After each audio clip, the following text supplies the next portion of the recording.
Channel. Previous సెషన్లో మనం water ఫినాన్సెస్కి సంబంధించి ఏం చూసాము, గోల్ షీట్ చూసాము అండ్ సినారియో మేనేజర్ గురించి కూడా చూసాం కదండి. ఈరోజు సెషన్లో మనం డేటా టేబుల్ గురించి చూసేద్దాం. అయితే ఫస్ట్ చూడండి, ఇక్కడ నేను ఒక ప్రాబ్లం అనేది తీసుకున్నాను. ఇదేంటి అంటే ఆల్రెడీ ప్రీవియస్ సెషన్కి సంబంధించిన ప్రాబ్లమే తీసుకున్నానండి. అమౌంట్ ఇచ్చినప్పుడు లేదంటే మనం ఎవరి దగ్గరైనా తీసుకున్నప్పుడు ఇంట్రెస్ట్ 2% ఇంట్రెస్ట్తో తీసుకున్నప్పుడు మంత్స్ 24 మంత్స్కి గాను ఎంత అమౌంట్ అవుతుంది అని చెప్పేసి నేను ఆల్రెడీ చెప్పాను కదండి. ఈ రోజు సెషన్లో కూడా చెప్తాను, ఒకసారి చూసేయండి. ఇప్పుడు సెషన్లో కూడా ఫస్ట్ మనకు ఫైనల్ అమౌంట్ రావాలి అంటే ఏం చేయాలండి, ఫస్ట్ మనం ఏం చేయాలి అంటే అమౌంట్ ఎంతైతే ఉందో అది ఇంటూ ఇంట్రెస్ట్ చేస్తే ఏమవుతుంది, మంత్లీ ఇంట్రెస్ట్ ఎంతైతే అవుతుందో అంత వస్తుంది. మనకి 24 మంత్స్కి ఇంట్రెస్ట్ కావాలి కాబట్టి మనం ఏం చేయాలి, 1 month interest into is equal to పెడతాం. 1 మంత్ ఇంట్రెస్ట్ ఎంత వచ్చింది, 2500 ఇంటూ మనకి అమౌంట్ ఎంత, ఇది అది చేస్తే, సారీ అండి ఇక్కడ అమౌంట్ కాదు కదా మనం తీయాల్సింది,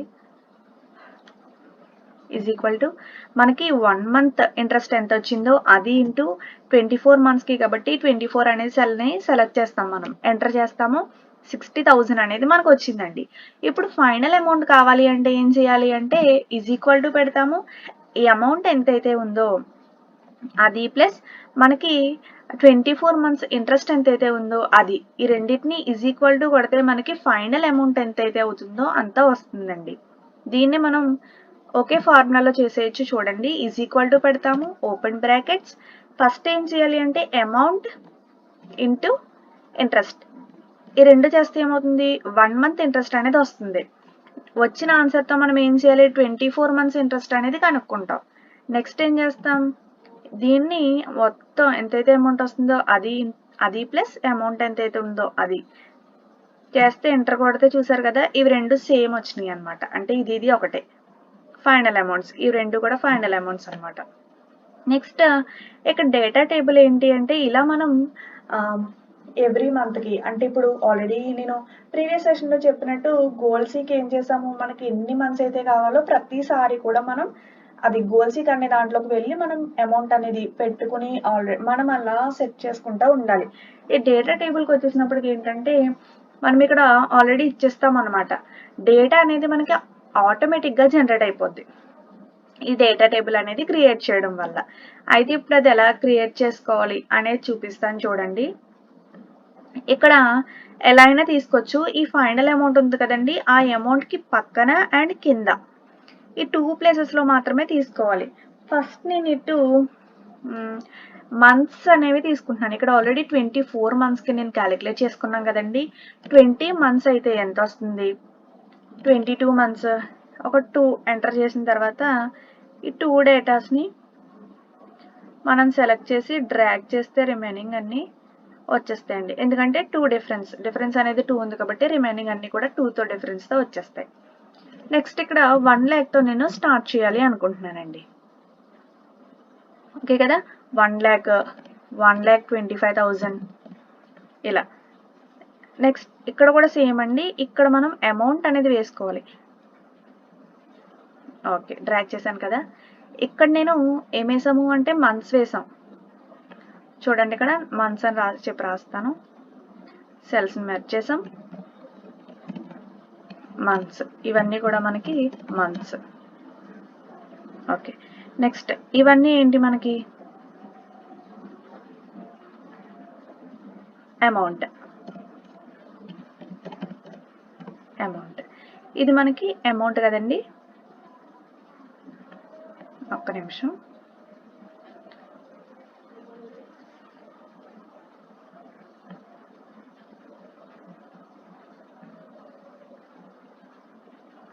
అమౌంట్ అండి ఇది. దీనికి మళ్ళీ కలర్ వేద్దాం. సెల్ స్టైల్స్లోకి వెళ్తే మనం కలర్ అనేది అప్లై చేసుకోవచ్చు అనమాట. మనకి కావాల్సిన కలర్ మనకు తెలియడం కోసం మాత్రం సెల్ స్టైల్లోకి వెళ్తాం.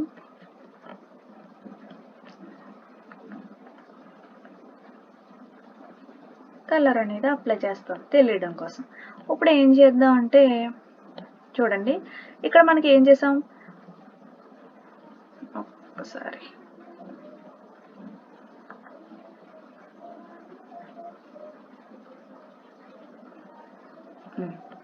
చూడండి, ఇక్కడ నేను అమౌంట్ అనేది తీసుకున్నాను. అంటే 1 lakh అమౌంట్కి 20 మంత్స్కి గాను ఫైనల్ అమౌంట్ ఎంత వస్తుంది ఇలా క్యాలిక్యులేట్ చేసుకోవడం అనమాట.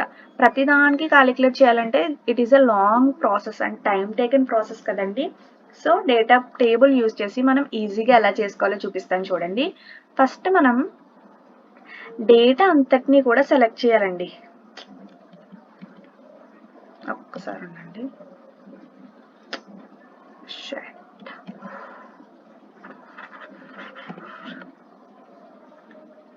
ఫస్ట్ మనం డేటా అంతటిని సెలెక్ట్ చేయాలండి. ఎక్కడి వరకు మనం మంత్స్ వేసుకున్నాము అండ్ ఎక్కడి వరకు మనం అమౌంట్ వేసుకున్నాము అంతా కూడా సెలెక్ట్ చేయాలి.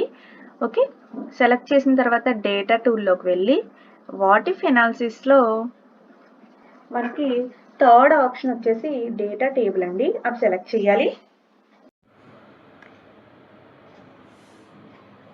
డేటా టేబుల్ సెలెక్ట్ చేయగానే మనకు ఒక బాక్స్ అనేది ఓపెన్ అయింది చూడండి. ఈ బాక్స్లో ఫస్ట్ వచ్చేసి రో ఇన్పుట్ సెల్ అండి. రో ఇన్పుట్ సెల్లలో మనం ఏమిచ్చాం, రోస్లో మనం ఏమిచ్చాం, మంత్స్ ఇచ్చాం కదా. మంత్స్ ఇచ్చినప్పుడు ఇక్కడ మనం తీసుకున్న టేబుల్లో మంత్స్ సెల్ని సెలెక్ట్ చేయాలి. నెక్స్ట్ కాలం ఇన్పుట్ సెల్ అండి. కాలమ్స్లో మనం ఏమిచ్చాము అంటే అమౌంట్ అనేది ఇచ్చాం. సో అమౌంట్ సెల్ ఎక్కడైతే ఉంది మనం టేబుల్లో ఆ సెల్ని సెలెక్ట్ చేయాలండి. నెక్స్ట్ ఓకే క్లిక్ చేస్తాం. చూసారు కదా, ఓకే క్లిక్ చేయగానే మనకి అన్నీ కూడా జనరేట్ అయిపోయినాయి, వాల్యూస్ అన్నీ కూడా జనరేట్ అయిపోయినాయి. చూసారు కదా, ఇలా మనం ఈజీగా ఒక 5 minutes టైం తీసుకునే మొత్తం అన్నీ కూడా చేసేయచ్చు అనమాట. ఒక 2-3 minutes టైంలోనే అన్నీ కూడా ఈజీగా క్యాలిక్యులేట్ చేసేయచ్చు ఈ డేటా టేబుల్ అనేది మనం యూజ్ చేసి. చూసారు కదా, ఇక్కడ చూసారా 1,25,000కి 24 monthsకి గాను మనకి ఎంత వచ్చిందండి టోటల్ అమౌంట్, 1,85,000 వచ్చింది కదా. సేమ్ చూసారు కదా, ఈ టేబుల్లో కూడా సేమ్ వచ్చింది. ఇలా మనం డేటా టేబుల్ని యూజ్ చేసి ఈజీగా క్యాలిక్యులేట్ చేసుకోవచ్చు. అంటే ఇదనే కాదు, రిమైనింగ్ అన్నీ కూడా ఏదైతే మనం తీసుకుంటామో ఇలా మనకి ఈజీగా అనేది క్యాలిక్యులేట్ చేసేయచ్చు. చూసారు కదా, 1,25,000కి మనకి 1,85,000 అనేది 24 monthsకి వస్తుంది.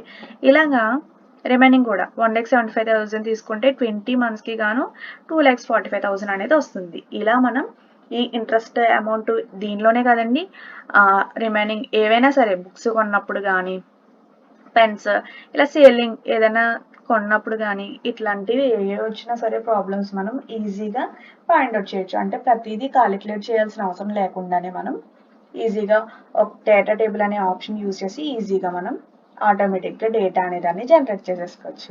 హోప్ మీ అందరికీ అర్థమైందని అనుకుంటున్నాను. మీ ఫ్రెండ్స్ ఎవరికన్నా హెల్ప్ అవుతుంది అనుకుంటే షేర్ చేయండి. Like, share and subscribe. Thank you.